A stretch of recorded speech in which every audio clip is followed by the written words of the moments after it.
जय हिंद साथियों, कैसे हो आप सभी। आशा करता हूँ आप सभी बढ़िया होंगे। आज तो होंगे, व्यस्त होंगे अपनी तैयारी के अंदर। तो कल हमने भाग 3 कर लिया था, जो हमारे मौलिक कर्तव्य है। हमने पूरे के पूरे मौलिक कर्तव्य अपने क्या कर लिए, खत्म कर दिए। ठीक है, ये हमारे संविधान का भाग 4 है। भाग 4 के अंदर हमारे आते हैं डीपीएसपी, जिनको राज्य नीति निर्देशक तत्व भी कहा जाता है। और भाग 4A के अंदर आते हैं हमारे मौलिक कर्तव्य। ठीक है, तो आज हम उन दोनों के बारे में चर्चा करेंगे। तो सबसे पहले डीपीएसपी, जो मैं बोल रहा हूं डीपीएसपी, ये राज्य नीति निर्देशक तत्व, ये होते क्या है?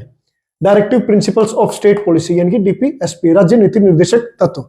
देखिए, जैसे आपको जो मौलिक अधिकार है, मौलिक अधिकार तो आपको दिए ही गए हैं, उनके अंदर आपके कोई वो नहीं है। अगर आपके ऊपर मौलिक अधिकारों को आपको मैंने बताया था कि किस समय पे वो सस्पेंड हो सकते हैं, लेकिन 2 मौलिक अधिकार ऐसे भी थे जो सस्पेंड नहीं होते। तो सस्पेंड कब हो सकते हैं, वो चीजें आपको बताई थी। बाकी अगर वो ऐसे कोई कंडीशन नहीं है तो आपको मौलिक अधिकार वो मिले ही हुए हैं, आप उनको लेने के लिए कोर्ट में भी जा सकते हो। लेकिन जो डीपीएसपी है, जो राज्य की नीति निर्देशक तत्व है, उनके अंदर ये मतलब होता है उनका कि आपको सरकार वो दे भी सकती है और नहीं भी दे सकती। सरकार उनको लागू करने के लिए प्रयास करेगी। ये राज्य की नीति निर्देशक तत्व है, राज्य के ये तत्व है कि हम इनको लागू करें, हम इनको कोशिश करेंगे लागू करने की। ठीक है, राज्य की नीति निर्देशक तत्व, जैसे 45वें आर्टिकल के अंदर संशोधन करके आपका शिक्षा का अधिकार किया गया। वो पहले क्या था, सॉरी, जो 6 से 14 वर्ष के लिए शिक्षा का जो दिया गया आपको मौलिक अधिकार, पहले क्या था? वो राज्य का नीति निर्देशक तत्व था। अब क्या है? मौलिक अधिकार है। ठीक है, तो वैसे ये जो मौलिक अधिकार है, सबसे पहले बात आती है मौलिक अधिकार आए कहां से। 1945 के अंदर सप्रू कमेटी बनती है, तेज बहादुर सप्रू जी के नेतृत्व में। 30 सदस्य इसके अंदर होते हैं। कितने सदस्य होते हैं? 30। ये कमेटी तो होती है वैसे जो अल्पसंख्यकों, माइनॉरिटीज के बारे में, लेकिन उसने उस समय पे कुछ चीजें कही थी। उसने कहा था कि नागरिकों को है ना, 2 तरह की आपको चीजें देनी चाहिए सरकार को, 2 श्रेणी में आपको सुविधाएं देनी चाहिए। एक तो फंडामेंटल राइट्स, जो संविधान सभा ने उसके अंदर किए। उन 30 में से ना 8 सदस्य, जो सप्रू कमेटी 1945 के अंदर बनी, उसमें 30 सदस्य थे, उसमें से 8 सदस्य संविधान सभा के मेंबर भी बने, तो उन चीजों को लागू करवाएंगे। उसके अंदर एक था फंडामेंटल राइट्स, और डीपीएसपी के सुझाव थे, वो इन्होंने वहां पे लागू करवाए। ठीक है, ये कहां से आया? सप्रू कमेटी के द्वारा। सप्रू कमेटी की देन है। मौलिक अधिकार का जो विचार था और जो राज्य के नीति निर्देशक तत्वों का विचार था, वो वहां से आया। और वहां से आने के बाद में ये चीजें वहां पे हमने इंप्लीमेंट इन चीजों किया, दूसरे संविधानों से पढ़ा, चर्चा यहां से स्टार्ट हुई थी इन चीजों की। सप्रू कमेटी ने तो ये भी कहा था कि भारत और पाकिस्तान का विभाजन नहीं होना चाहिए किसी धर्म के आधार के ऊपर, भारत में दंगे हो जाएंगे, लेकिन उसका क्रियान्वयन नहीं हुआ। कमेटियां तो बहुत बनी थी, उन्होंने तो बहुत चीजें कही थी, लेकिन वो लागू होती है नहीं होती, उन चीजों की बात है। तो जो राज्य के नीति निर्देशक तत्व है, ये बेसिकली 3 चीजों के ऊपर बेस है हमारे संविधान के अंदर। आपसे क्वेश्चन पूछ लेगा कि राज्य नीति निर्देशक तत्व या directive principles of state policy या डीपीएसपी किन किन 3 तत्वों के ऊपर आधारित है, या किन 3 चीजों के ऊपर आधारित है? पहला आपका समाजवादी, गांधीवादी, उदार बौद्धिकवादी। ठीक है, इन 3 चीजों के ऊपर बेसिकली ये आपकी बनी हुई है। उसके अंदर आर्टिकल्स अलग अलग से है कि ये आपके समाजवादी हैं, ये आपके गांधीवादी हैं, और ये आपके उदारवादी हैं। आपको वो चीजें नहीं करनी, आपको सिर्फ चीज ध्यान रखनी, समाजवादी, गांधीवादी, उदार बौद्धिकवादी। डीपीएसपी किन चीजों के ऊपर आधारित है? समाजवादी, गांधीवादी, उदार बौद्धिकवादी। ठीक है, इनमें से कुछ आर्टिकल्स है जो उनसे आपके लिए इंपॉर्टेंट है, और मैंने इंपॉर्टेंट समझे। ठीक है, इंपॉर्टेंट तो सारी चीजें, लेकिन जो मैंने समझे और वो मैं आपको यहाँ पे बता रहा हूं। आर्टिकल 38, हाँ, राज्य नीति निर्देशक तत्व कहां से कहां तक है? 36 से लेके 51 नंबर तक। 36 से लेके 51 नंबर तक क्या है? 35 से पहले क्या थे? ये आपके मौलिक कर्तव्य, सॉरी, मौलिक अधिकार थे, फंडामेंटल राइट्स से एफआर थे। अब डीपीएसपी कहां से कहां तक है? 36 से लेके 36 से लेके 51 तक, 36 से लेके 51 तक। अनुच्छेद 38 आर्टिकल 38 में क्या कहा गया है? सामाजिक, आर्थिक, राजनीतिक न्याय। ठीक है, आपको सरकारी देने का प्रयास करेगी, आपको सामाजिक, आर्थिक और राजनीतिक न्याय देने का आपको प्रयास करेगी। उसके बाद में है 39A, 39A, इसके अंदर निशुल्क कानूनी सहायता की बात की गई है। निशुल्क कानूनी सहायता का मतलब ये हुआ कि आप सरकार से कोई आपने मदद चाहिए या कोई केस से रिलेटेड आपको है, तो आपको निःशुल्क कानूनी सहायता आपको प्रदान की जाएगी। उसके ऊपर कार्य भी कर रही है सरकार, ठीक है, ये आपको दी गई है। आर्टिकल 44 समान नागरिक संहिता, कॉमन सिविल कोड, जिसके बारे में भी चर्चा हो रही थी थोड़े दिन पहले। कॉमन सिविल कोड ये हमारे संविधान के अंदर दिया गया, समान नागरिक संहिता, हम इसको लागू करने का प्रयास करेंगे। कॉमन सिविल कोड में क्या है, समान नागरिक संहिता में क्या है, देखिए बाकी सब चीजें आपको बराबर मिली हुई है, लेकिन नागरिकों सभी को समान है। अगर आप कैसी गलती करते हो तो चाहे आप हिंदू हो चाहे मुसलमान हो, आपको सजा समान मिलेगी। आपने कोई बहादुरी का काम किया, कोई बढ़िया किया, तो आपको वैसे ही उस तरह से आपको प्राइज भी मिलेगा। लेकिन फिर आपके डिफरेंट क्या है, डिफरेंट में आपके आता है आपका मैरिज से रिलेटेड, ठीक है, आपका डिवोर्स से रिलेटेड जो कानून है, जो पर्सनल कानून हो गए, पर्सनल हो गए ना, ये मैरिज हो रही है, आपका डिवोर्स वाला पर्सनल कानून हो गए, वो अलग अलग आपके डिफरेंट हो गए। उनके अंदर थोड़ा थोड़ा अंतर है, जैसे हिंदू मैरिज एक्ट है, मुस्लिमों का अलग से मैरिज एक्ट है, तो वो चीजें सारी की सारी कॉमन करने के लिए एक देश एक कानून, ठीक है, एक देश एक कानून लाने के लिए कॉमन सिविल कोड लाने की बात की जा रही थी, और कॉमन सिविल कोड ये सरकार लेके आएगी, जहां तक मेरे को आशा है, और इसी सरकार के अंदर आएगा। आर्टिकल 48 इसके अंदर कहा गया गौ मास सेवन पर पाबंदी। देखिए आर्टिकल 48 में गौ मास सेवन पे पाबंदी की बात की गई है, लेकिन कुछ स्टेट है जहां पे गौ मास बिकता है।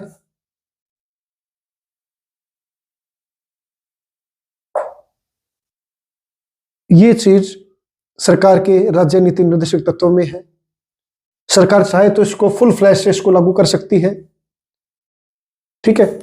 अब 48A के अंदर क्या है, वन और वन्य जीव की सुरक्षा के बारे में है। 49 में क्या है, विरासत व स्मारकों का संरक्षण है।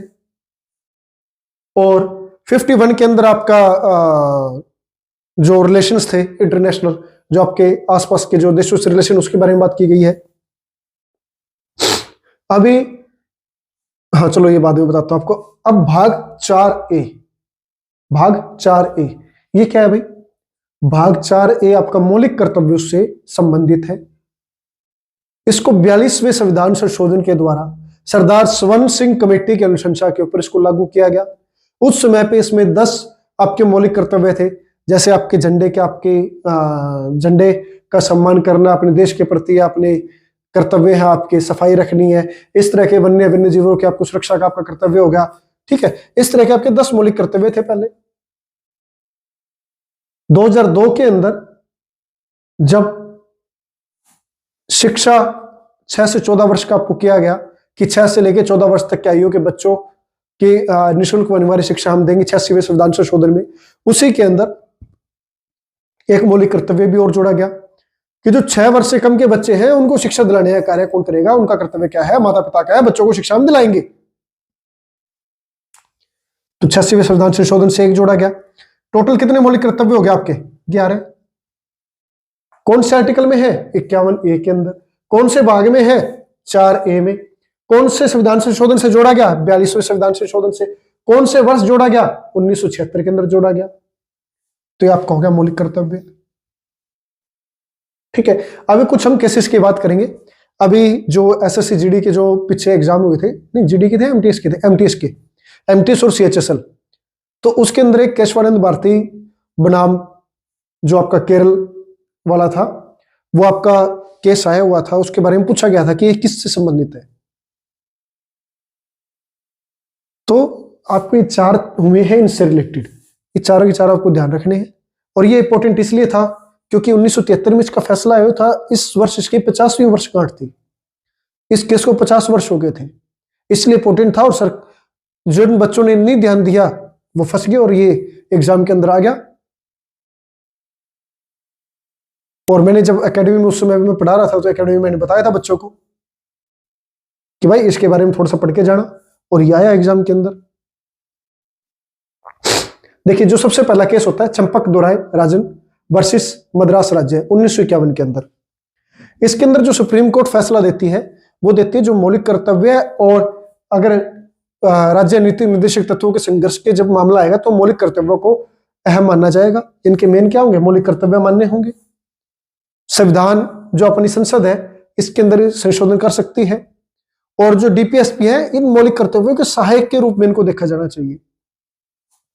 इसके बाद में गोकुलनाथ पंजाब राज्य 1967 ये केस आया। इसके अंदर कहा गया कि डीपीएससी कार्यान्वयन के लिए फंडामेंटल राइट्स में संशोधन नहीं किया जा सकता। आप राज्य नीति निर्देशक तत्वों को लागू करने के लिए जो आपके फंडामेंटल राइट्स है, आपके जो मौलिक अधिकार है, उनके अंदर आप क्या नहीं कर सकते, संशोधन नहीं कर सकते। अब देखिए सरकार यहां पे क्या कह रही है, संशोधन नहीं कर सकते। उसमें क्या कहा था, संसद संशोधन कर सकती है। अब केशवानंद भारती वाला केस आता है, इंदिरा गांधी सरकार थी उस समय पे। केशवानंद भारती बनाम केरल राज्य 1973। इसके अंदर क्या कहा गया, 1967 का जो फैसला था उसको बदला गया और सुप्रीम कोर्ट ने कहा कि संसद किसी संविधान के किसी भी चीज में संशोधन कर सकती है लेकिन मूल ढांचे को नहीं बदल सकती। ठीक है, संविधान क्या है, सबसे इंपॉर्टेंट है केशवानंद भारती बनाम केरल राज्य, मोस्ट इंपॉर्टेंट। ठीक है, पहले जो आपको प्रॉपर्टी का जो आपको राइट दे रखा था, फंडामेंटल राइट दे रखा था, उसको बदला गया था। ठीक है, उसको कानूनी बना दिया गया। इसके पास में जब इंदिरा गांधी सरकार ने ये कहा कि भाई इनके पास में, जिनके पास में भी जमीनें ज्यादा है उनका अधिकरण कर लो, चाहे वो मठ हो चाहे कैसे भी हो। तो ये तो भाई चले गए थे, बाबा जी थे, चले गए थे कोर्ट के अंदर। कोर्ट के अंदर गए तो उन्होंने वहां पे कहा, अपनी बातें रखी, हमारा फंडामेंटल राइट था। भाई सुप्रीम कोर्ट के जज भी बदले गए, बहुत कुछ हुआ इंदिरा गांधी सरकार के अंदर। ठीक है, आयरन लेडी ऐसे नहीं कहा जाता उनको। और जज भी इतने काबिल तारीफ थे वो कि जो अपनी बात पे डटे रहे। उनको कहा गया कि भाई आपको हाई कोर्ट का हम चीफ जस्टिस बना देंगे, आप वहां पे जाइए। उनको भेज दिया गया धक्के से। चलो जैसे भी थे वो बात हम आगे नहीं घुमाएंगे, इसको अपनी चर्चा के ऊपर रहेंगे। तो संविधान के किसी भी हिस्से में संसद क्या कर सकती है, संशोधन कर सकती है, लेकिन मूल ढांचे के अंदर कोई भी परिवर्तन नहीं कर सकती। ये किस केस के अंदर कहा गया, केशवानंद भारती बनाम केरल राज्य 1973 में इसकी जजमेंट आती है। 2023 में इसके 50 वर्ष पूरे हो जाते हैं। इसके बाद में आता है मिनर्वा मिल्स बनाम भारत संघ इंडियन यूनियन 1980 का केस। सेम टू सेम ऐसा ही कोर्ट इस फैसले को नहीं बदलती और ऐसा ही फैसला यहां पे लागू कर देती है। और 42वें संविधान संशोधन के अंदर एक आर्टिकल 31C उसके अंदर संशोधन किया गया था, और जो संशोधन किया गया था उसको कोर्ट ने असंवैधानिक और अवैध घोषित करके उसको रद्द किया। ठीक है, 42वें संविधान संशोधन में आर्टिकल अनुच्छेद 31C को अवैध और असंवैधानिक इसको किया। तो भाई इस वीडियो में इतना ही। दोबारा से जल्दी जल्दी आप देख लीजिए। डीपीएसपी क्या है, directive principle of state policy, राज्य नीति निर्देशक तत्व, गांधीवादी उदारवादी गांधीवादी समाजवादी उदार और बौद्धिकवादी, इन तीनों के प्रवेश हैं।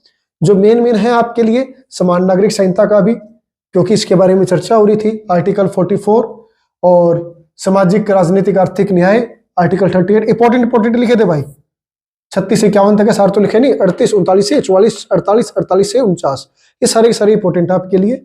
उसके बारे में चंपक दुराय राजन वर्सेस मद्रास केस 1951 का है। गोकुलनाथ पंजाब राज्य 1967 का है। इसके अंदर कहा गया था कि फंडामेंटल राइट्स में संशोधन नहीं हो सकते, लेकिन 1967 के फैसले को बदलते हुए 1973 के अंदर केशवानंद भारती बनाम केरल राज्य के अंदर कोर्ट ने कह दिया कि भाई संशोधन कर सकते हो लेकिन मूल ढांचे को आप परिवर्तित नहीं कर सकते। मिनर्वा मिल्स संघ का जो था 1980 का, उसके अंदर सरकार ने जो 42वें संविधान संशोधन के अंदर 31वां जो आर्टिकल 31C था उसको अवैध घोषित किया और असंवैधानिक घोषित किया, यानी कि वो कैंसिल हो गया। तेज बहादुर सप्रू जी 1945 के अंदर 30 सदस्यों की कमेटी बनी थी। उनके अंदर ये क्या था, जो माइनॉरिटीज थी, अल्पसंख्यक थे, उनके बारे में थी, और इन्होंने जो पाकिस्तान के अलग होने की बात की गई थी उसको भी इन्होंने नकारा था। इस समिति ने कहा था कि ऐसा नहीं होना चाहिए, भारत में सांप्रदायिक दंगे हो जाएंगे उस समय पे, ऐसी स्थिति में। तो इन्होंने कुछ सुझाव दिए थे जिसमें फंडामेंटल राइट और आपके डीपीएसपी के सुझाव थे, और उसी 30 सदस्यों कमेटी के 8 सदस्य संविधान सभा के अंदर चुने जाते हैं। अपनी चर्चा रखते हैं, उन चीजों को क्रियान्वयन के अंदर लागू करवाते हैं। भाग 4A, भाग 4A 1976 के 42वें संविधान संशोधन सरदार स्वर्ण सिंह कमेटी की अनुशंसा के ऊपर इसको जोड़ा जाता है। उस समय पे इसके अंदर 10 मौलिक कर्तव्य होते हैं। आर्टिकल अनुच्छेद 51A के अंदर इस मौलिक कर्तव्यों को रखा जाता है और बाद में 2002 के अंदर 86वें संविधान संशोधन के अंदर एक मौलिक कर्तव्य आपका और जोड़ा जाता है। टोटल आपके 11 मौलिक कर्तव्य हो गए। वीडियो पसंद आई, वीडियो को लाइक कीजिएगा, शेयर कीजिएगा अपने दोस्तों के साथ में। तो भाई मैं पहले यहाँ पे इसलिए लिख देता हूं ताकि मेरा लिखने के अंदर ज्यादा टाइम वेस्ट ना हो। अगर लिखने के अंदर मेरा टाइम वेस्ट करूंगा उतनी ही वीडियो लंबी हो जाएगी, उस चीज में कोई बेनिफिट नहीं है। पढ़ते रहिए, हंसते रहिए, मस्त रहिए और मन लगा के पढ़ाई कीजिए, कंटिन्यूस पढ़ाई कीजिए। जिस दिन आपकी कंटिन्यूटी टूट गई उस दिन आप पिछड़ गए। लाखों की भीड़ है, उस भीड़ के अंदर आपको आगे आना है। वैकेंसी कितनी होती है? देखिए जितनी छोटी पोस्ट होगी ना, एक चीज ध्यान रखना, ये मेरा खुद का एक्सपीरियंस है। जितनी छोटी पोस्ट होगी, ग्रुप डी, अब ग्रुप डी के अंदर कौन आएगा? ग्रुप डी के अंदर आपके 10th वाले तो है ही है, बेचारे वो कहां पे जाए। उसके बाद में +2 वाले भी आ गए, ग्रेजुएशन वाले भी आ गए, पोस्ट ग्रेजुएशन वाले भी आ गए। मेरे साथ में एमफिल की वो लड़के भी लगे हुए हैं। एमफिल म्यूजिक से है, लड़का लगा हुआ है, ड्यूटी कर रहा है। तो ये चीज है। तो भाई ग्रुप डी जितनी छोटी पोस्ट होगी वहां पे उतना ही ज्यादा कंपटीशन ज्यादा होगा।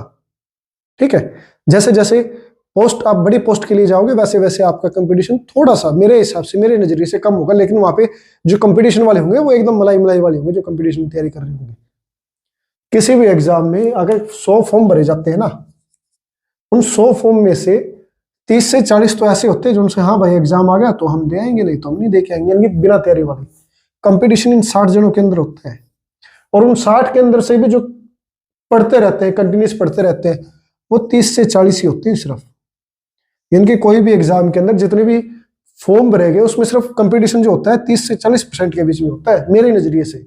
भाई आपका ओपिनियन क्या है वो सभी का अलग अलग हो सकता है। तो पढ़ते रहिए, कंटिन्यूस पढ़िए, थोड़ा पढ़िए चाहे, लेकिन पढ़िए मन लगा के। और भाई इसके ना नोट्स बना लेना, क्योंकि मैं आपको लिमिटेड लिखवा रहा हूं। नोट्स बना लेना आप इनके, और शॉर्ट नोट भी मैं आपको बताऊंगा एक वीडियो में अलग से कि आपने शॉर्ट नोट कैसे तैयार करने हैं। एग्जाम के टाइम पे आपके शॉर्ट नोट बहुत ज्यादा काम आएंगे। नोट्स बनाइएगा जितने जितने मैं आपको लिखवा रहा हूं। जय हिंद, जय भारत, आपका दिन शुभ रहे।